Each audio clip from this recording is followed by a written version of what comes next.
Pensez-vous vraiment qu'Elon Musk, Jeff Bezos ou Bernard Arnault ne sont que riches? Ils ont depuis longtemps dépassé le stade d'être simplement riches. Aujourd'hui, ils sont légendaires, égalés uniquement par les individus les plus fortunés de toute l'histoire de l'humanité. Voyons comment ils se mêlent à une telle foule. Jeff Bezos. Dans le grand schéma de la richesse à travers l'histoire, Jeff Bezos se classe parmi les plus riches, se positionnant comme la 13e personne la plus riche au monde. Pas très inspirant, j'en conviens, mais avoir seulement 139 milliards de dollars ne vous mène que jusqu'à un certain point. Pour mettre les choses en perspective, la richesse de Bezos dépasse celle de Bill Gates et Warren Buffett, deux figures légendaires en leur propre droit. Que fait-on avec une fortune de cette ampleur? Eh bien, il semble que Jeff Bezos ait pris goût aux bonnes choses de la vie. D'abord, il y a la glamoureuse relation avec la journaliste lauréate d'un Emmy, Lauren Sanchez, ajoutant une touche d'éclat hollywoodien à sa vie. Bien sûr, cela est survenu après son divorce très médiatisé avec Mackenzie Scott, qui est reparti avec un joli pactole de 36 milliards de dollars. Je ne peux que supposer que les chèques de pension alimentaire sont en platine massif, mais Bezos ne s'arrête pas aux relations personnelles. Il a un penchant pour l'immobilier de luxe, avec des propriétés valant des millions de dollars à Beverly Hills, à Manhattan et dans l'État de Washington. Sa ferme de maïs de 165 000 acres au Texas sert même de base à sa société aérospatiale, Blue Origin. Parlez d'une rampe de lancement chic. Et en parlant de Blue Origin, Bezos ne se contente pas de luxure terrestre. Il a les yeux rivés sur les étoiles. Il investit 1 milliard de dollars par an dans sa société d'exploration spatiale et a même réalisé son rêve d'enfance de devenir un entrepreneur spatial. Vous vous souvenez de ce moment où lui, son frère et quelques autres ont fait un petit tour au bord de l'espace dans le vaisseau spatial New Shepard? Pas votre destination de vacances quotidienne, c'est sûr. Mais attendez, il y a plus. Bezos a des intérêts dans de nombreux domaines, notamment la propriété du Washington Post et des investissements dans diverses startups technologiques. Il s'est même aventuré dans la philanthropie, en faisant des dons substantiels à des causes qui lui tiennent à cœur. C'est une chose qui sépare Jeff de la plupart de nos entrées d'aujourd'hui. Et avant d'aborder les gens incroyablement riches du passé, jetons un coup d'œil à un autre milliardaire moderne qui aura certainement une place dans l'histoire en tant que l'une des personnes les plus riches de tous les temps, Elon Musk. Si une personne prouve que le ciel n'est pas la limite et que les étoiles ne le sont pas non plus, c'est bien Elon Musk. Le garçon sud-africain qui a grandi pour faire partie des personnes les plus riches de l'histoire est maintenant le grand seigneur de X, l'ancien Twitter, SpaceX, Tesla et un tas d'autres entreprises qui facilitent grandement nos vies. Musk est bien plus qu'un ultramilliardaire avec 191 milliards de dollars sur son compte. C'est un visionnaire, un rêveur et, soyons honnêtes, un peu agaçant. Allez, vous avez 191 milliards de dollars mais vous vivez toujours comme un ermite dans une boîte d'allumettes à 50 000 dollars? Eh bien, Musk a un faible pour la technologie. Il semble donc dépenser là où cela compte. Par exemple, beaucoup d'entre nous peuvent se vanter d'avoir envoyé leur voiture de sport dans l'espace. Oui, vous avez bien entendu. La Tesla Roadster rouge cerise de Musk orbite désormais autour de la Terre. Un joyau céleste pour l'éternité. Le rêve d'un passionné d'espace, alors je me demande quand il va envoyer sa maison de poupée, qu'il appelle chez lui, sur Mars. Pourtant, pour un homme qui travaille jusqu'à 84 heures par semaine, il semble que les luxes ne soient pas parmi ses priorités. C'est assez rare pour un gars qui gagne environ 45 millions de dollars par heure. Pourtant, Elon apprécie les choses simples de la vie, lire un livre, regarder son émission préférée ou jouer à un jeu vidéo avec ses enfants. Et peut-on vraiment le blâmer? Qui ne voudrait pas mener une vie aussi simple? Eh bien, n'importe qui d'autre sur notre liste, par exemple, Alan le Rouge, Alan Rufus, alias Alan le Rouge. Si vous devez retenir une chose de l'histoire, c'est que les conquêtes étaient très rentables à l'époque. Non seulement pour les chefs de l'armée conquérante, mais aussi pour leurs fidèles compagnons. Prenez Alan Rufus, surnommé le Rouge. La richesse d'Alan provenait d'une source propice, la richesse. Il était un fidèle compagnon de Guillaume le Conquérant lors de la conquête normande de l'Angleterre. En récompense de sa loyauté inébranlable, il s'est vu accorder de vastes terres et des titres. Sa richesse était enracinée dans ces terres fertiles d'Angleterre, et il est rapidement devenu l'un des barons les plus riches de son époque. Sa richesse représentait 7% du revenu national anglais à sa mort. Cela se traduit simplement par environ 194 milliards de dollars en monnaie d'aujourd'hui.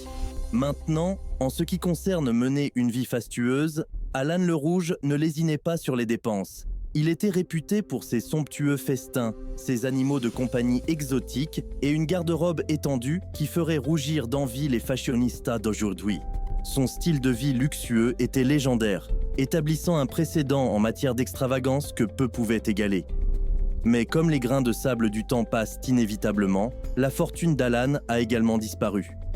Après sa mort, une grande partie de sa richesse a été répartie entre ses descendants et s'est dispersée au fil des générations.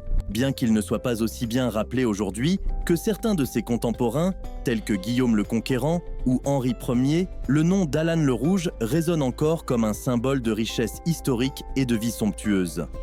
Pourtant, dans la grande tapisserie du temps, Alan le Rouge n'est qu'un homme modérément riche. Même selon les normes d'aujourd'hui, il ne peut pas se proclamer l'homme le plus riche de la planète. Ce titre prestigieux revient à Bernard Arnault. Passez votre chemin, Bill Gates et Jeff Bezos. Il y a un nouveau grand dépensier en ville. Et son nom est Bernard Arnault. Avec une valeur nette stupéfiante de plus de 202 milliards de dollars, Arnault a trouvé sa place dans l'histoire en tant que l'une des 10 personnes les plus riches de tous les temps. Ce n'est pas quelque chose dont tout le monde peut se vanter.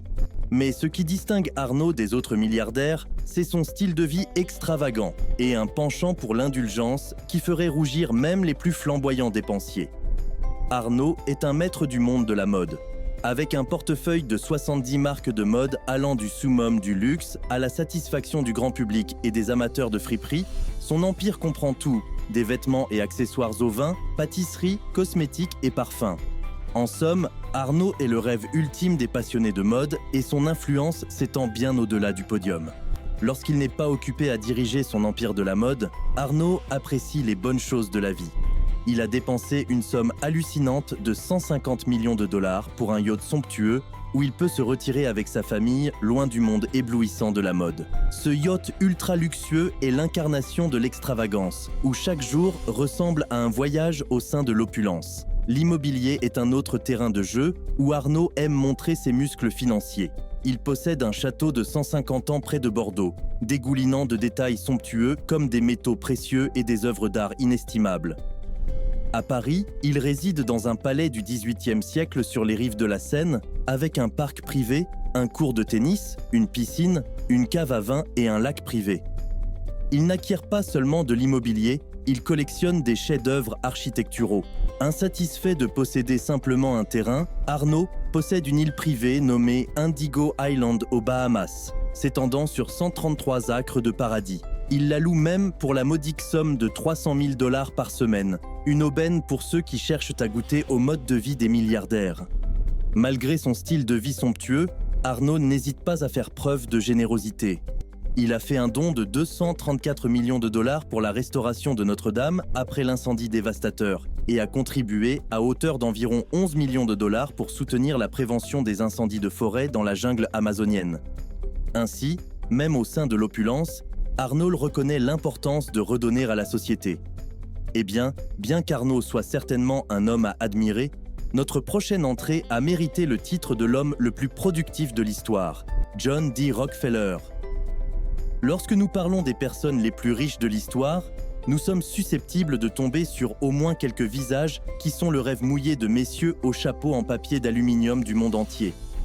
John D. Rockefeller est précisément un tel homme. Avec 341 milliards de dollars de fortune, il était l'homme le plus riche de son époque. La richesse immense de Rockefeller était enracinée dans l'or noir, le pétrole.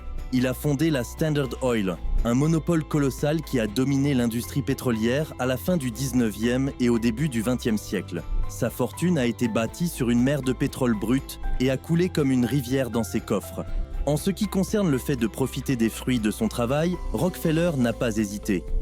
Son style de vie opulent comprenait de grandes demeures, des fêtes somptueuses et un penchant pour la philanthropie qui l'a vu doter des institutions telles que l'Université de Chicago et la Fondation Rockefeller. En termes de possessions, le portefeuille immobilier de Rockefeller était le rêve. Il possédait des domaines étendus et des demeures somptueuses à travers le pays, chacun étant un témoignage de sa richesse immense et de son goût exquis. Ces efforts philanthropiques continuent à porter leurs fruits aujourd'hui, l'impact de la fondation Rockefeller se faisant sentir dans différents domaines à travers le monde. En comparant Rockefeller à ses contemporains, tels que Andrew Carnegie et JP Morgan, il se distinguait comme un titan de l'industrie. Sa richesse et son influence étaient inégalées et son nom est devenu synonyme du capitalisme américain.